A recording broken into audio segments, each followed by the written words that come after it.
കേരള നിയമസഭാ തെരഞ്ഞെടുപ്പിന്റെ പടിവാതിക്കൽ എത്തി നിൽക്കെ മുതിർന്ന കോൺഗ്രസ് നേതാവ് കെ സുധാകരന്റെ സീറ്റ് നിഷേധിച്ച് ഹൈക്കമാൻഡ് തീരുമാനം സംസ്ഥാന രാഷ്ട്രീയത്തിൽ അസാധാരണമായ പ്രതിസന്ധിക്കാണ് ഇപ്പോൾ വഴിതുറന്നിരിക്കുന്നത്.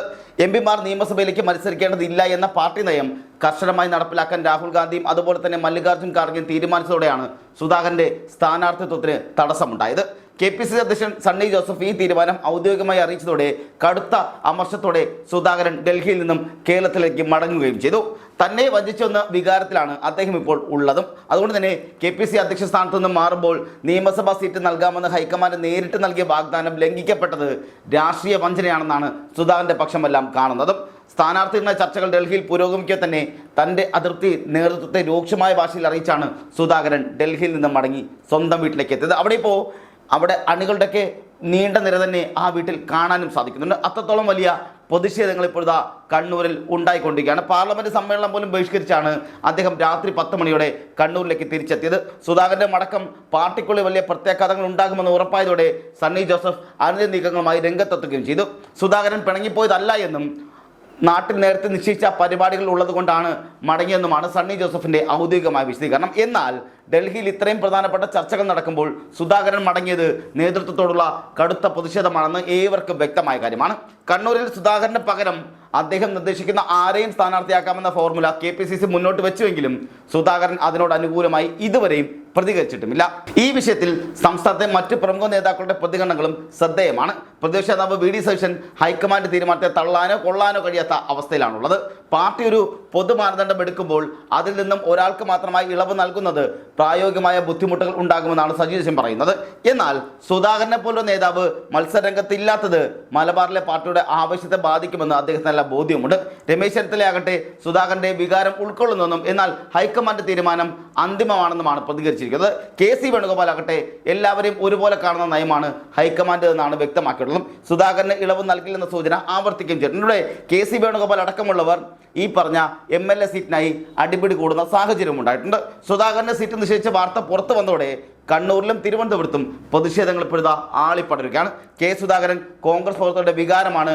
അദ്ദേഹത്തെ ഒതുക്കാൻ ശ്രമിച്ചാൽ പ്രത്യാഘാതം ഗുരുതരമായിരിക്കുന്ന മുന്നറിയിപ്പോടെ KPCC ഓഫീസിന് മുന്നിൽ പോലും അവിടെ പോസ്റ്ററുകൾ പതിക്കുന്ന സാഹചര്യമുണ്ടായി. ആ ദൃശ്യങ്ങളൊന്ന് കണ്ടുവരാം നമുക്ക്.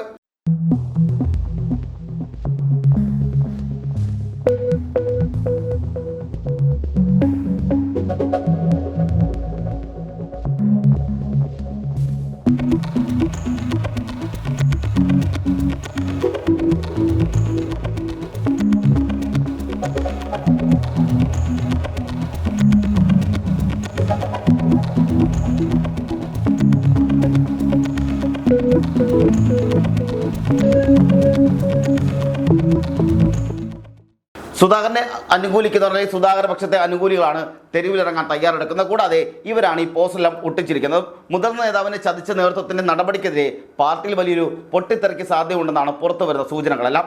അസമിൽ ഗൗരവ് ഗൊഗോയ് MPക്ക് നിയമസഭയിൽ മത്സരിക്കാൻ ഇളവ് നൽകിയപ്പോൾ അവിടെ കേരളത്തിൽ തനിക്കെന്തിനെ നിഷേധിക്കുന്നു എന്നുള്ള സുധാകരന്റെ ചോദ്യത്തിന് മുന്നിൽ നേതൃത്വവും മറുപടിയില്ലാതെ കുഴങ്ങി നിൽക്കുകയാണ്. വികാരനിർഭരമായൊരു ഫേസ്ബുക്ക് കുറിപ്പിലൂടെയാണ് സുധാകരൻ തന്റെ അമർഷവും നിലപാടുമെല്ലാം വ്യക്തമാക്കിയിരിക്കുന്നത്. കണ്ണൂർ തന്റെ മേൽവിലാസമാണെന്നും കൊലക്കത്തിക്കും ബോംബിനും മുന്നിൽ തന്റെ അണികളെ സംരക്ഷിക്കാൻ എന്നും മുൻനിരയിൽ തന്നെ താൻ ഉണ്ടാകുമെന്നും അദ്ദേഹം കുറിക്കുകയും ചെയ്തു. കണ്ണൂർ എന്നത് എൻ്റെ ഹൃദയരക്തമാണ്. ഞാൻ അറിയാത്ത കണ്ണൂരില്ല, എന്നെ അറിയാത്ത കണ്ണൂരുമില്ല എന്ന അദ്ദേഹത്തിൻ്റെ പ്രഖ്യാപനം നേതൃത്വത്തിനുള്ള പരോക്ഷമായ താക്കീത് കൂടിയാണ്. തൻ്റെ ചോരയും വിയർപ്പും വീണ മണ്ണിൽ തലയോർത്ത് നിൽക്കുമെന്നും അദ്ദേഹം പറയുകയും ചെയ്തു. സുധാകരൻ്റെ ഈ നിലപാട് വരാനിരിക്കുന്ന തെരഞ്ഞെടുപ്പിൽ കണ്ണൂരിലെ കോൺഗ്രസിൻ്റെ പോരാട്ടത്തെ എങ്ങനെ ബാധിക്കുമെന്നാണ് ഇപ്പോൾ രാഷ്ട്രീയ നിരീക്ഷകരടക്കം ഉറ്റുനോക്കിക്കൊണ്ടിരിക്കുന്നത്. സംസ്ഥാനത്തെ മറ്റ് ജില്ലകളിലും സ്ഥാനാർത്ഥി നിർണയം വലിയ പ്രതിസന്ധികളെ അഭിമുഖീകരിക്കുന്നുമുണ്ട്. തിരുവനന്തപുരം ജില്ലയിൽ ഭൂരിഭാഗം മണ്ഡലങ്ങളിലും ഒന്നിലധികം പേരുകൾ പരിഗണനയിലുമുണ്ട്. പത്തനംതിട്ട, ആറന്മുള, കോന്നി, അടൂർ മണ്ഡലങ്ങളിൽ തർക്കം ഇപ്പോഴും തുടർന്നുകൊണ്ടേയിരിക്കുകയാണ്. തൃശ്ശൂർ ജില്ലയിൽ വലിയ പ്രതിസന്ധി നിലനിൽക്കുകയും ചെയ്യുന്നുണ്ടെന്നാണ് റിപ്പോർട്ടുകളെല്ലാം പുറത്തു വരുന്നത്. എറണാകുളത്തും മലബാറിലെ മണ്ഡലങ്ങളിലും സീറ്റ് വിഭജനത്തെ ചൊല്ലി കലഹങ്ങൾ രൂക്ഷമാകുന്നുണ്ട്. ഇതിനിടെ CPI വിട്ട് ഒറ്റയ്ക്ക് മത്സരിക്കുമെന്ന് പ്രഖ്യാപിച്ച MLA CC മുകുന്ദൻ ഡൽഹിയിലെത്തി KC വേണുഗോപാലുമായി കൂടിക്കാഴ്ച നടത്തിയേക്കുമെന്നുള്ള സൂചനകളുണ്ട്. എന്നാൽ മുകുന്ദനെ സ്വീകരിക്കുന്നതിനെതിരെ പ്രാദേശിക കോൺഗ്രസ് നേതൃത്വം കടുത്ത എതിർപ്പിലുമാണ്. കോൺഗ്രസിനോട് സഹകരിക്കാൻ മുകുന്ദൻ താല്പര്യം അറിയിച്ചിട്ടുണ്ടെങ്കിലും CPI വിട്ടുവന്ന ഒരാൾക്ക് ഉടൻ സീറ്റ് നൽകുന്നതിനോട് VD സതീശൻ അടക്കമുള്ളവർക്ക് വിയോജിപ്പുമുണ്ട്. രണ്ടാം ഘട്ട സ്ഥാനാർത്ഥി നിർണയത്തിൽ സ്ഥിരമായി തോൽക്കുന്നവരെ ഒഴിവാക്കാനാണ് ഹൈക്കമാൻഡിന്റെ തീരുമാനം. സ്ക്രീനിംഗ് കമ്മിറ്റി ഈ ഘട്ടത്തിൽ മാനദണ്ഡങ്ങൾ ഇപ്പോൾ കടുപ്പിച്ചിരിക്കുകയാണ്. തിരുവനന്തപുരം അടക്കമുള്ള ജില്ലകളിലെ ചില നേതാക്കൾ ഒഴിവാകാനും സാധ്യതയുണ്ട്. അതേസമയം തന്നെ CC മുകുന്ദനുമായി സഹകരിക്കുന്നതിൽ പ്രാദേശിക നേതൃത്വത്തിലുള്ള എതിർപ്പ് പരിഗണിച്ച് അദ്ദേഹത്തിന് കൈ ചിഹ്നം നൽകാനാകില്ല എന്നുള്ള വിവരങ്ങളും പുറത്തു വരുന്നുണ്ട്. സുധാകരനെ പോലൊരു കരുത്തനായ നേതാവിനെ പിണക്കുന്നത് തെരഞ്ഞെടുപ്പിൽ തിരിച്ചടിയാകുമെന്ന് ഹൈക്കമാൻഡ് പ്രതികളായ ദീപാദാസ് മുൻഷി അടക്കമുള്ളവർ മുന്നറിയിപ്പ് നൽകുന്നുണ്ട് എങ്കിലും തീരുമാനത്തിൽ മാറ്റമുണ്ടാകില്ല എന്നുള്ളതാണ് സൂചന. കണ്ണൂരിലെ ഓരോ നേതാവും തൻ്റെ കൈപിടിച്ച് വളർന്നവരാണെന്നും താൻ കടന്നു വന്ന കനൽ വഴികൾ തനിക്ക് മരണത്തിനും മറക്കാനാവില്ലെന്നും സുധാകരൻ പറയുന്നുണ്ട്. തൻ്റെ വീടിനെക്കുറിച്ചോ വീട്ടുകാരെക്കുറിച്ചോ ചിന്തിക്കാതെ പ്രസ്ഥാനത്തിന് വേണ്ടി പ്രവർത്തിച്ച തനിക്ക് ലഭിച്ച ഈ അവഗണന താങ്ങാനാവില്ലെന്ന് അദ്ദേഹം അനുയായികളോട് പങ്കുവച്ചിട്ടുമുണ്ട്. കണ്ണൂരിലെ കോൺഗ്രസ് തട്ടകം ഇപ്പോൾ ഒരു അഗ്നിപർവ്വതം പോലെ നിൽക്കുകയാണ്. ഏതു നിമിഷവും ഒരു പൊട്ടിത്തെറി ഉണ്ടാകാൻ സാധ്യതയുമുണ്ട്.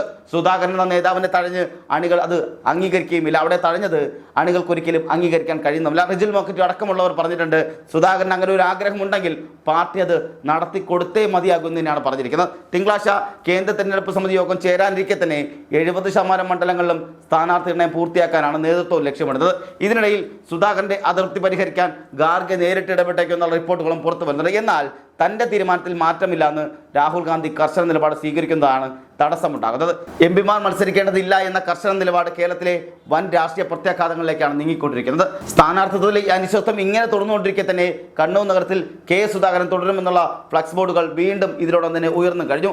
വരും ദിവസങ്ങളിൽ കേരളത്തിലെ കോൺഗ്രസിൽ നിർണായകമായ പല സംഭവ വികാസങ്ങളും പ്രതീക്ഷിക്കുകയും ചെയ്യാം.